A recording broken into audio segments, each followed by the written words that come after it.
is a woman. You have to figure that out. When you can just be kneecapped with one question. Hey, do you believe in climate change? No, I think it's a hoax. Well, conversation over. Nobody's listening to you.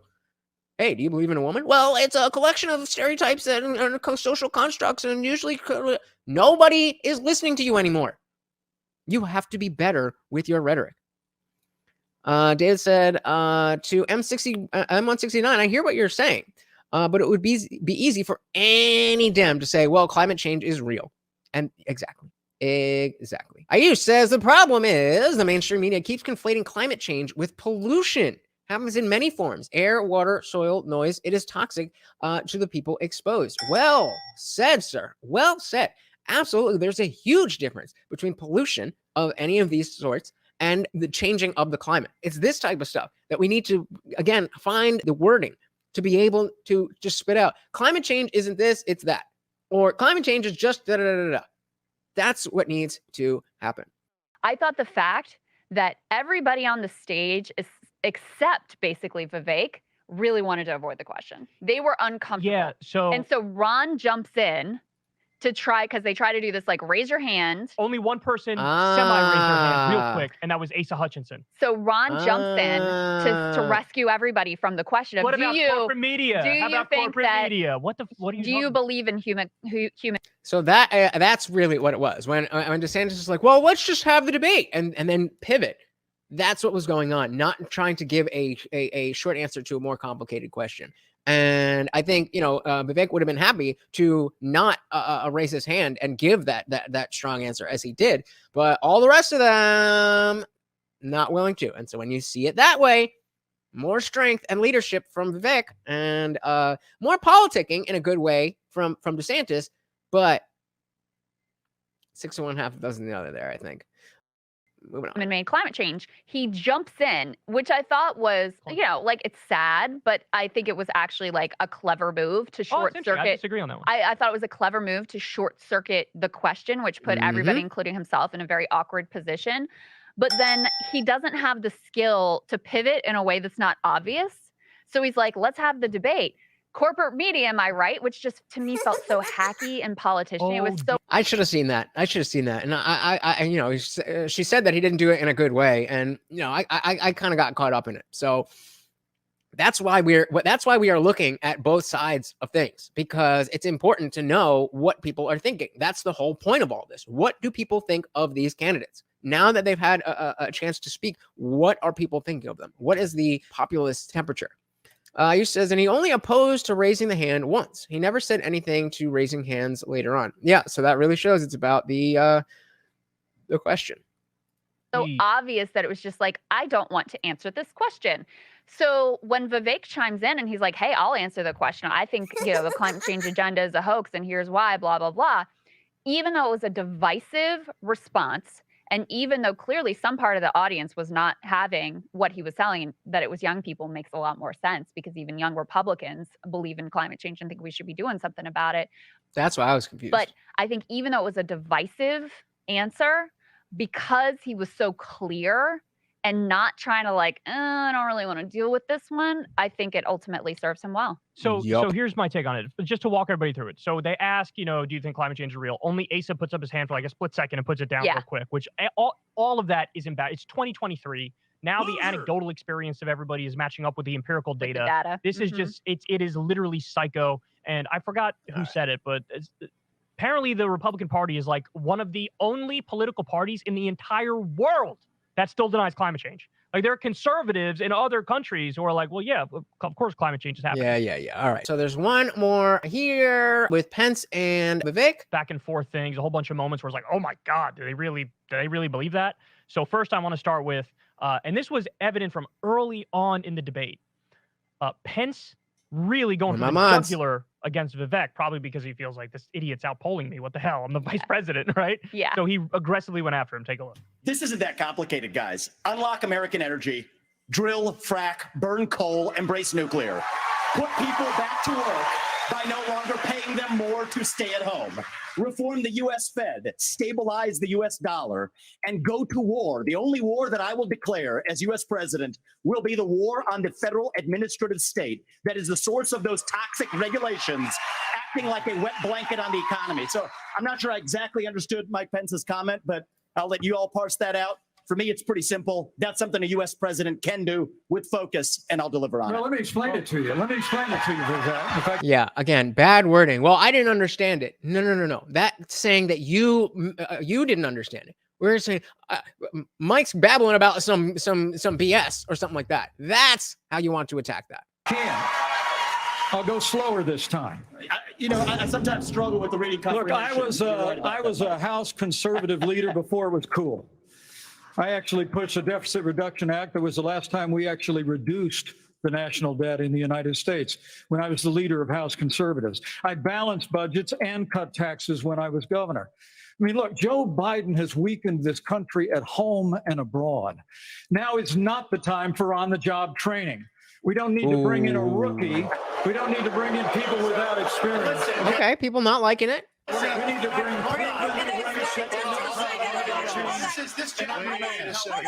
I said climate change is real isn't saying much. It's like the sun gives us heat. Policies driven to address the climate change are counterintuitive, such as pushing EV in a coal-based energy state. Absolutely agree. Absolutely agree.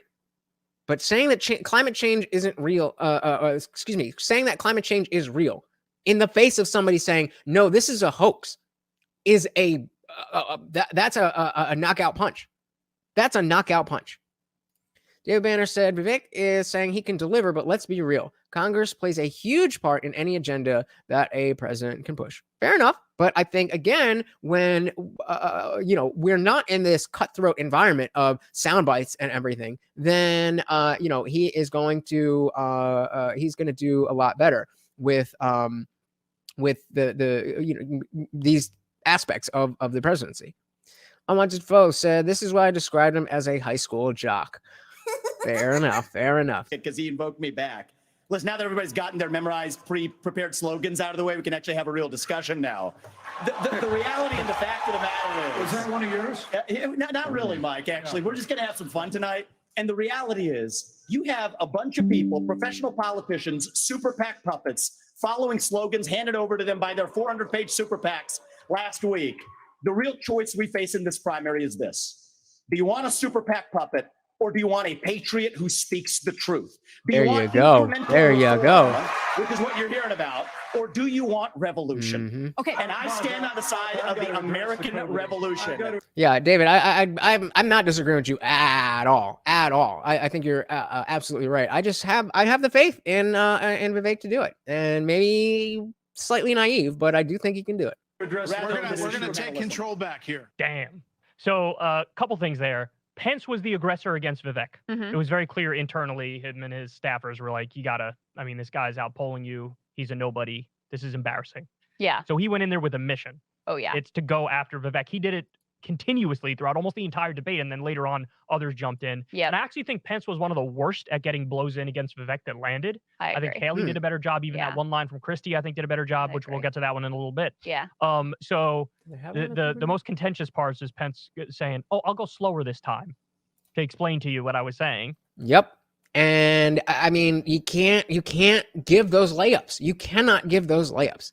David Banner said, I wish Trump was there to dunk just one last time. Don't worry, because we still got the actual debates up there, or the actual, I don't know what they're called, but like right before Super Tuesday, there's more debates, and I do not think Trump is going to miss out on the opportunity to lay the smackdown. Zippy said Trump being there would have been awesome. Absolutely. And then he also said, we don't need to bring in a rookie. Mm-hmm. Right. For on the job training. Which, look, I get what he's going for, but it's condescending.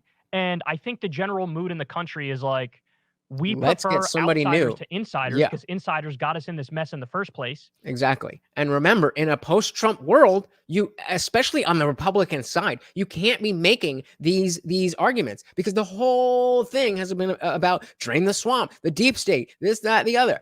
So, like, say, oh, some new guy who's not part of our club that you guys have been complaining about for the last 6 years. Yeah, not a good line.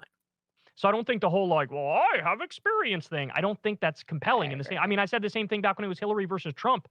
She does the whole like, I have experience, and it's like, Yeah, and what has that gotten us? Right, It's gotten us NAFTA, Iraq, experience the of what? Libya. Yeah, which worse than nothing. Worse than nothing. slave market. And it goes back to what Vivek was saying on Bill Maher's podcast in the last show, that if you have somebody with a long resume, then you can expect that they're likely, first of all, sitting pretty. They're in a position where even if they do things that are not great, that they're going to be all right.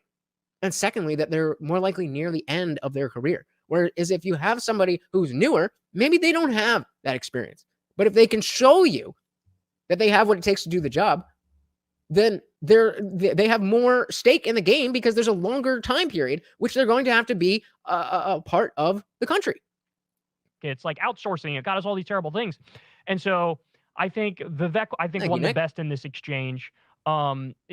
His two great parts were, this guy's up here with his pre-planned slogans. I don't have those. And then he goes to, these are professional politicians. They're super PAC puppets. And then there's another point in the debate too, where he basically just says, I'm the only one up here that's not bought and paid for. Yeah. It's amazing. He's stealing from Trump's greatest hits in 2016. Yeah. But also in his intro comments, he stole from Obama. Oh, who said that before? Was that David? Or I apologize if I forget who it was. But good call. A little bit of Trump, a little bit of Obama. Skinny kid with the weird name or whatever he said. Mm-hmm. So he's like mixing Obama and Trump and delivering it in this package. And I think in this exchange, he definitely has his finger on the pulse, the sentiment of the country, way better than Pence does. The sentiment certainly of the Republican base, but I agree with you of the country, because I even think like that, experience, I'm the experienced one and this person doesn't have the resume credentials. I actually think that would sell more in a Democratic primary, Right, because yeah, they're, true. more conditioned to be like, we need to check the box. Were you a governor? Were you a senator? Whatever. What does the media tell me is the right thing in terms of the resume? So I think it would sell more in a Democratic primary, even though I think it's kind of weak there too. In a Republican primary, these are the people who are still in love with Donald Trump. It came out of nowhere. And that's really the long and short of it, isn't it? That the long and short of it is that they are all running for second place. And not that VP or having a high cabinet position is a bad thing, but let's be honest. It's going to take some real politicking on the part of the Democrats, which they're already doing, to knock him out. And I think that as we get closer, then as that picture gets a little bit clearer, then we're going to know in like what context and what lens are we viewing these people. Unwanted Foe said, and the more you learn how to profit from causing chaos to wait, what? I don't know what and what. He was. So this is the PBD team, the value team. So here's winners and losers. Do you have your winners and losers? I do. You want to go first with your winners and losers, and I'll give mine? You want to go first, or you want me to go? I'll go first. Okay. My winners and losers. I think anytime you do, and by the way, this was our prediction that we made. If you want to take a look at this was the prediction pre-debate. So pre-debate, turn this off.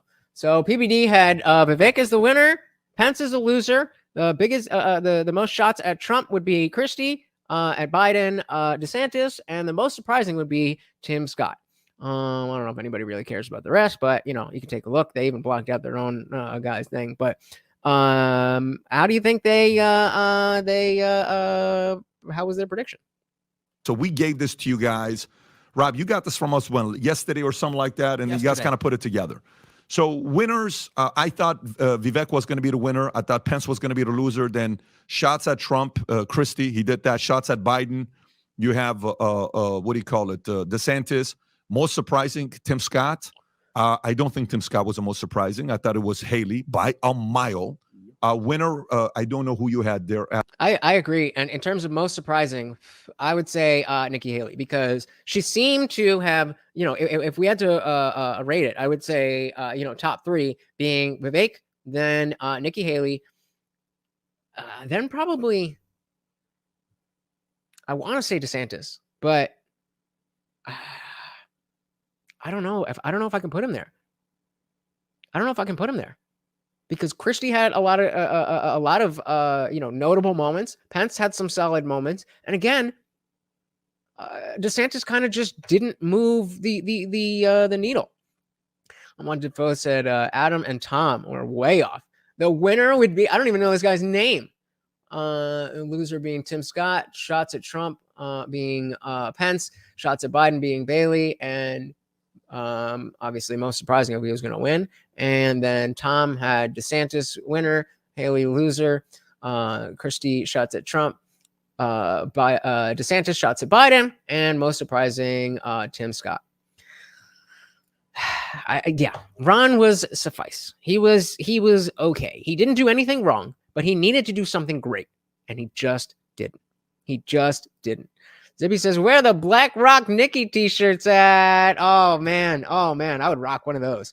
Indie Film, new shirt for my6shirt.com, where you can get one of these of your own. David Banner said, "Yeah, DeSantis didn't look like like the leader of a country. He couldn't even win this debate." Exactly. Melton Mind Media said, "I think DeSantis was the most surprising. I thought he was going to come out looking way worse." Interesting. I didn't. I at no point did I think he was like, he didn't know what was going on. This whole time we've been saying he's got his finger on the pulse of what to say. It's just his personality. It's just not jiving.